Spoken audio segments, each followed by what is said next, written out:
Welcome to Elders Climate Action, or ECA for short, the home of more than 25,000 elders committed to a nonpartisan effort to mobilize older generations to help end the climate crisis and build a just and sustainable future for our children, our grandchildren, and all life. In collaboration with our climate allies, we advocate for federal, state, and local governments, as well as private institutions and businesses to take actions needed to limit harm to our grandchildren. We are pushing for just, equitable, and effective policies that end carbon extraction and emissions and build a green economy while overcoming systemic injustices wrought by the fossil fuel economy. Some of us are new to climate activism, and some of us have been working for years. But each of us has faced a personal reckoning and decided that there is no better use of our wisdom and our strength, our time, our resources, and our anger and goodwill than to join this struggle. At ECA, we believe that collective action is the most effective way to force policy changes at a scale and timetable necessary to protect all of us. And we mean all of us, in all of our colors, genders, abilities, origins, political persuasions, poor and rich, young and old, and most importantly, our most vulnerable. This summer alone in the United States, we've seen Hurricane Idalia wash away portions of Florida and Georgia and South Carolina. And just a few days earlier, the Western United States was under the deluge of Hurricane Hilary. Fires nearly wiped out entire towns in Maui. Vermont was hit by extreme flooding, and we've seen rising temperatures on land and in the oceans across the globe. In just a moment, you'll hear from a few ECA members discussing important questions like, do elders care about climate change? And why is collective action important? And we'll discuss why and how people are prioritizing action in their elderhood, both in Florida and across the nation. And most importantly, we'll discuss what you and all the elders you know can do to get involved.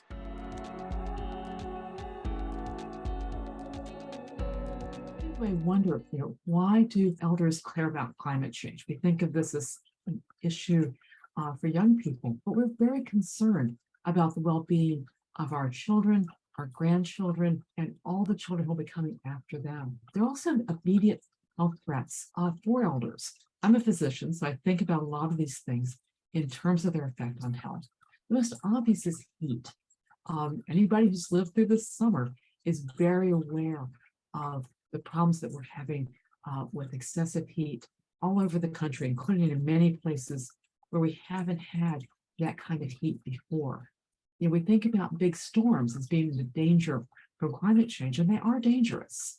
But more people die from excessive heat each year than die from things like hurricanes, tornadoes, floods, and all these other very significant and very real threats. Also closely related to climate change is air pollution. We tend to think of those as being two separate problems, but most of what we're seeing from climate change comes from the preparation and the burning of fossil fuels. Most of what we see from air pollution comes from the preparation and burning of fossil fuels. Air pollution isn't as bad as it was when I was a child, but it still kills more people around the world than many, many major causes of death. And air pollution in the United States each year kills more people than die of COVID. We also know that for elders, evacuation is not an easy thing frequently. People are frequently less mobile. They may not have places to go. They may have mobility and disability issues that make that more difficult. So if you need to evacuate because of the threat of a hurricane, because of wildfires, that makes it much more difficult. So it affects human health in many ways, but it also affects the health of our planet.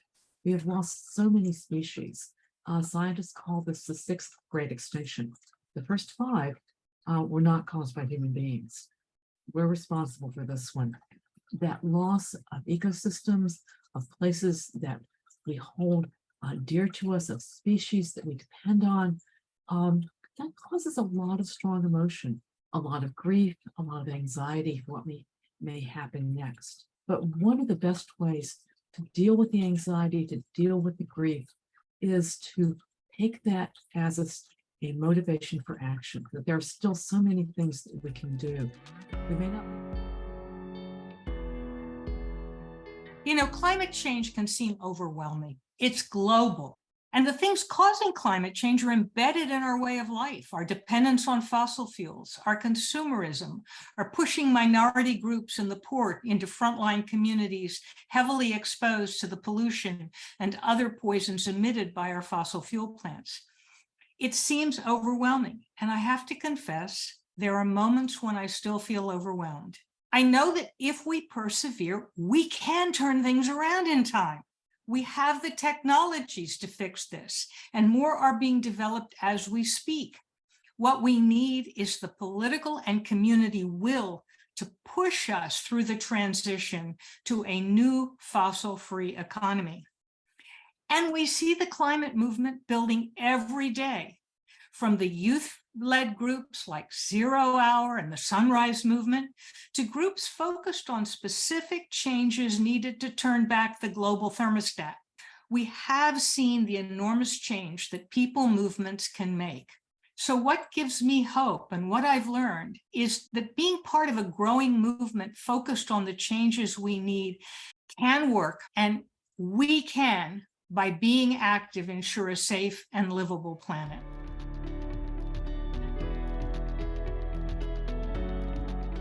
I'm going to start with two statistics. First statistic is that about 65% of all American voters are over the age of 60. We are the largest voting bloc in the United States. Second statistics, 92% of all Floridians have serious concerns about climate change, according to the September 21 study by the Florida Atlantic University's Climate Resilience Center. So this is something that's really on the minds of Floridians. However, the phrase climate change, which is the root cause of many of the problems that we're experiencing, is pretty much a verboten topic at the top levels of government and other levels of government throughout Florida. When asked about the impact of global warming on the state of Florida, Governor DeSantis, the governor of Florida, said, quote, he won't propose any left-wing stuff to address this situation. DeSantis's position mirrors the work of the fossil fuel industry, which has lied about global warming and climate change for decades. There's a lot of... It's clear that climate catastrophe is here, and we are left to wonder, what do we do now? Well, more recycling clearly won't cut it. Even all our petitions seem kind of feeble considering the wealth and the power that we're up against. Big oil, big agriculture, and their banking and insurance allies continue to increase their profits, that's our money, as they threaten life on our planet. With their lobbying and advertising, spending our money, and acting collectively, they have convinced many Americans that there's no crisis. They say, we don't need change. They say, just trust us to eventually solve the problem. These are villains, and too many of our political leaders lack the moral courage to stop them. Climate litigation seems promising, but it's slow, and our courts also are not reliable. So if we cannot count on corporate and political leaders or on the courts, if we can't be sure we'll succeed by just mailing it in with our petitions, what do we older Americans have to work with? Well, good news. There are a lot of us, and plenty of us, who are willing to face up to global warming and stop it. We elders have so much more power than we may realize. The silent generation and baby boom generation together make up over 25% of all Americans. Add us to Gen Z and millennials, we will be unstoppable if, and this is a big if, we take collective action. Oh, and older Americans vote. We are the largest US voting bloc. Politicians listen to us if it's another big if, we make clear to them in one voice what we want. So that's where turning out in person matters. We must start showing up all together to put pressure on our elected officials, to join protests, to call out the issues that we're going to vote for, to build our movement by talking about it with everybody. There are studies that confirm a surprising thing called the 3.5% rule.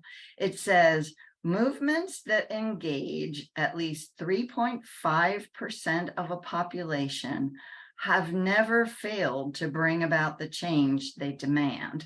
It may not happen overnight, but it never fails. That's 3.5%. 11 million Americans, our families, our friends and neighbors. We must help them get engaged. Again, the silent generation and baby boomers alone are over 25% of the population. We can beat the 3.5% rule. And the words movement and engaged are key words of the rule. It requires taking action in person as part of a movement. To build this movement, we have to talk about it. A Yale study found that 2 out of 3 Americans say they rarely or never hear anyone talking about climate change in their personal lives. 2 out of 3 Americans. So we must all start now saying we are personally part of the movement to stop global warming. We need to talk to everybody all the time. We need to wear the t-shirts and put up our signs. So yes, we climate people are alarmists. We're also optimistic. Sitting there all alone with worry and fear is really bad for your health. Being part of a movement builds optimism. It's good for you. So how do we get people engaged as climate activists? We say, today, join 2 climate organizations, a local one and a national one like Elders Climate Action. Find them online or just ask around. There are some in every community. Sign up and then show up. No expertise is needed. Whatever skills you bring, you will be welcome. Don't fool yourself that you are not needed. It's all about our numbers and being there in person.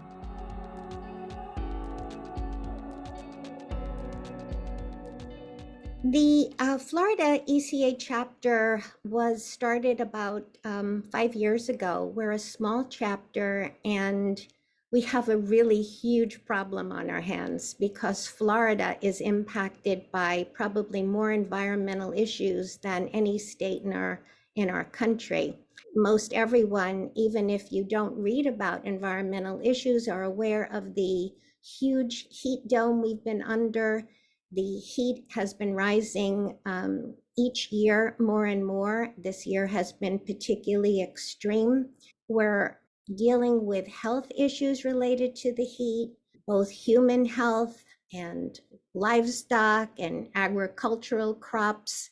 The list really goes on. And unfortunately, sometimes the most vulnerable individuals affected by the heat are the elderly and the young who can't adapt to these changes. Many of these individuals are also living below the poverty line, so there are many environmental justice issues within Florida. In addition to heat, we know about sea rise issues, which are leading to flooding, storm surges, increased extreme weather events, hurricanes. And the ability to deal with this has gone a gamut of natural protections versus man-made ones like seawalls, which have been shown not to be really as effective as the wetlands, as coral reefs, as other ecosystems along the coastline. And speaking of coral reefs, the heat has done a terrible disservice to the marine life that counts on the coral reefs for their survival. They are bleaching, which also affects the tourism and the economy in Florida because of its location, surrounded by so much coastline, and that so many people live on the coastline, affecting property values. Probably you've read and heard about the insurance companies that are no longer even willing to insure properties. Many of them are pulling out of the state of Florida. So I recently read an article, one of several articles, that the headline was "The Atlantic is on fire," and then subsequently, turns out the Gulf of Mexico is on fire too. So we're looking at something like the heat of these waters is above 90 degrees and above. You want to talk about where hurricanes come from? They come from hot water. So the inattention to what's happening to our climate is set up to basically destroy our coasts. How can this be conscionable?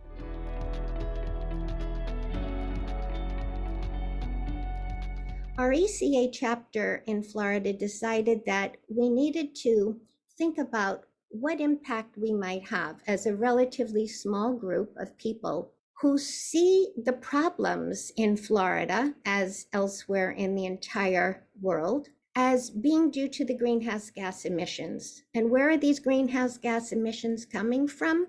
They're coming from the fossil fuel industry. We know this, but not everyone does. We decided to look at how the fossil fuel industry is creating tragic consequences in our world. And they are doing this through plastic production. It is their plan B. And people know that the greenhouse gas emissions is what is contributing to our climate crisis. Plastic production is often thought in terms of, or plastics in general, about recycling. And that's important. We can all do things in our individual lives to improve what has been a huge impact on pollution in our world due to plastics. But our chapter decided that a more interesting or more important tactic was to look at the upstream aspect of plastic, its production. And that is where we come back to this notion of what the fossil fuel industry has done to be able to continue to make their profits, and in so doing, continue to make carbon in the atmosphere, methane in the atmosphere, more and more prevalent, and create more and more of a problem in terms of mitigating the climate crisis that we find ourselves in. So we have invited speakers to our chapter meetings to learn more about this plastic production issue, the role of the fossil fuel industry. We have educated ourselves through becoming an affiliate with a group called Beyond Plastics. We have been using this information and writing letters to the editors of our local newspapers, since we are members all across Florida. We have been exchanging emails with our social networks, our friends and family letters, so that we can share with other people what is going on and put the onus on the fossil fuel industry, not on us. We need to make systemic change. Picking up your thermos instead of the plastic water bottle is a great thing for each of us to do, but we need to stay on top of legislation, which is another thing that our chapter does, both the local legislation, state and federal. Right now, the Break Free from Plastic Pollution bill is going to be brought forth in front of the federal government. And we all need to know how we can become familiar with this bill and then contact our local representatives and let them know. Unfortunately, in Florida, as Michael Sales said, we are up against a pretty huge obstacle in that many of our representatives do not agree. And perhaps the people who are in our elected positions can be voted out if they are not doing that which we need to do to finally get a hold of what this fossil fuel industry has done to our world. We know that in Florida, there is an attempt to do adaptation and some resilience measures, but there is no evidence that assessments are being done in order to address the future risks that Florida is going to face.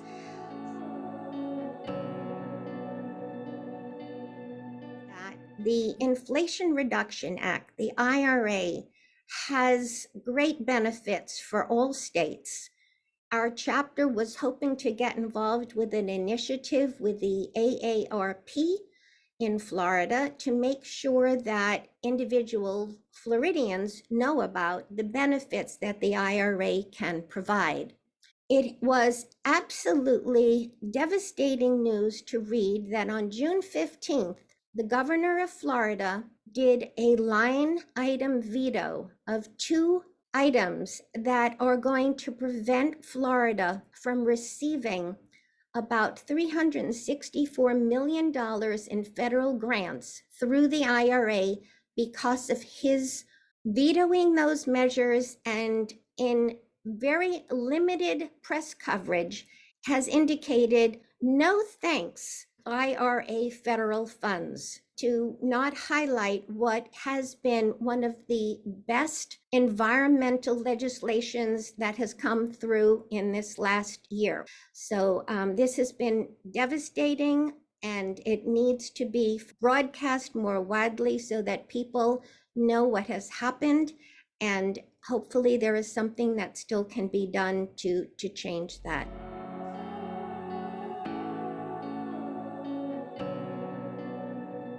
When most people think about climate, they don't immediately think about money, but climate and our money are very closely intertwined. The fossil fuel industry uses our money, other people's money, to extract fossil fuels, to refine them, to distribute them, but also to market them and to lobby. Globally, they receive $11 million per minute in government subsidies and tax breaks. If you look just at the US, it's still $20 billion per year. They also get a lot of money in investments. Most of us don't think about ourselves as big investors. Many of us are fortunate enough to have pension funds. Those pension funds are usually professionally managed, so they may not think a whole lot about where that money goes, but a significant portion of that goes into fossil fuel investments. As we deal with climate change, we make the changes we have to make. That's going to take a chunk out of the profits of fossil fuel companies. They may default, they may not be able to deal with their stranded assets, all the things that they built that they can no longer use. That will certainly affect all of our finances, and in particular, those pension funds. So there've been lots of focus now on what can we do about this money. A lot of it has focused on divestment, not investing in those fossil fuels, and hopefully using that money to invest in a new, cleaner, healthier economy. Those investment campaigns have been focused on pension funds, on universities, on foundations, in some places on state and local governments. Now there are over $29 trillion worth of commitments to divest. Not immediately, not tomorrow, so you don't have to worry that the stock market is going to suddenly tumble from that, but gradually over time. There also are significant concerns about insurance rates in many areas of the country.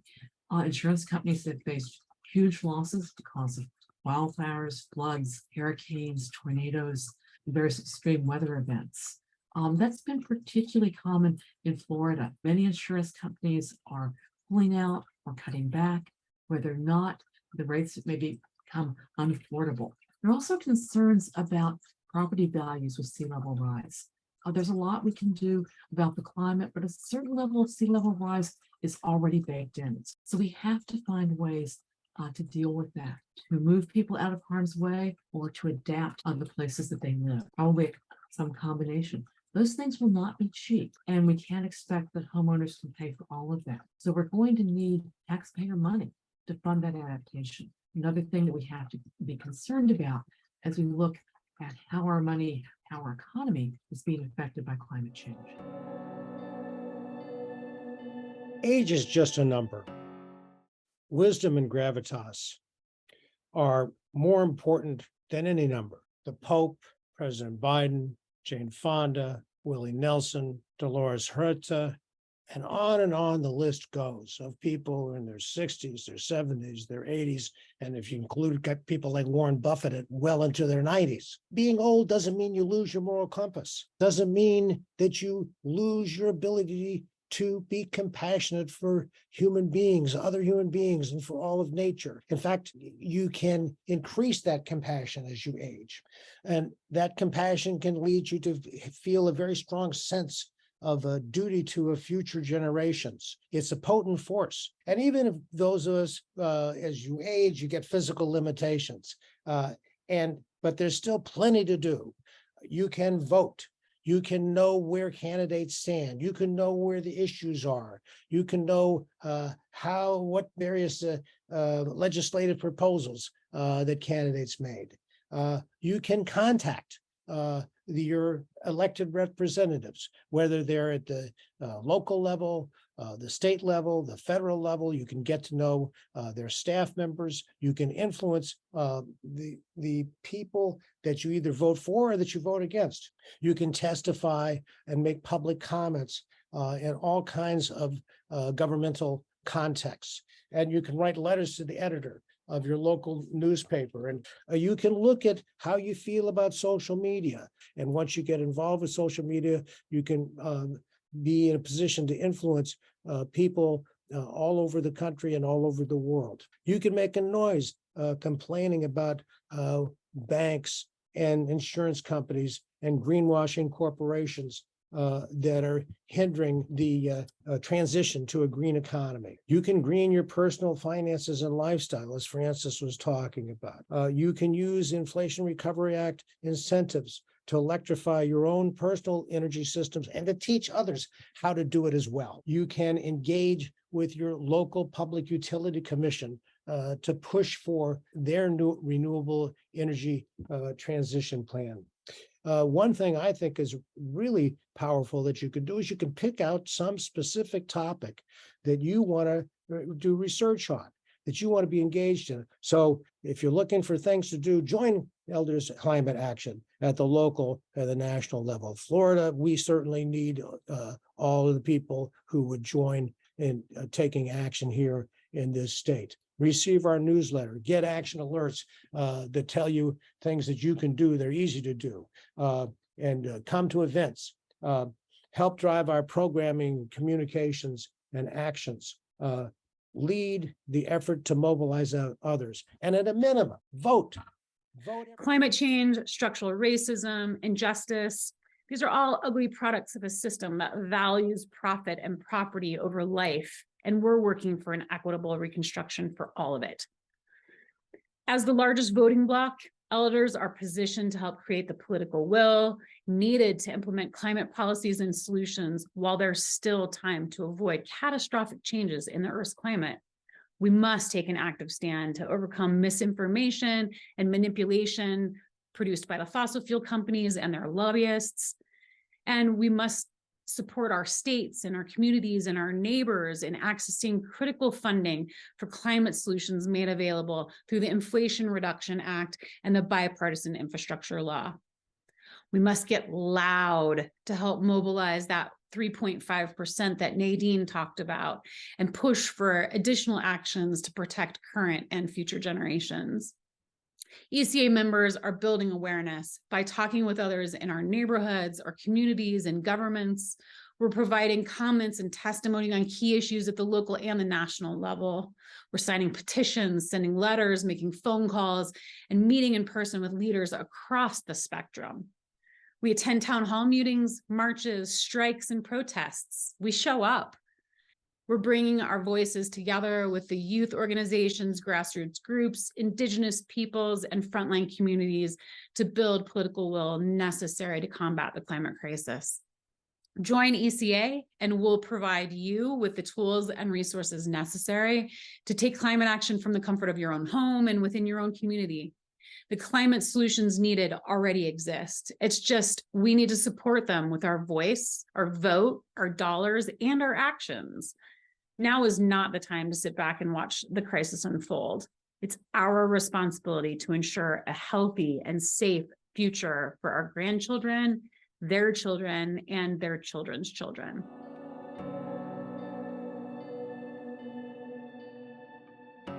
because the statistics indicate that something like 3 out of 4 Americans have never had a personal conversation in everyday life with somebody about climate change. You be that person who talks to everybody else.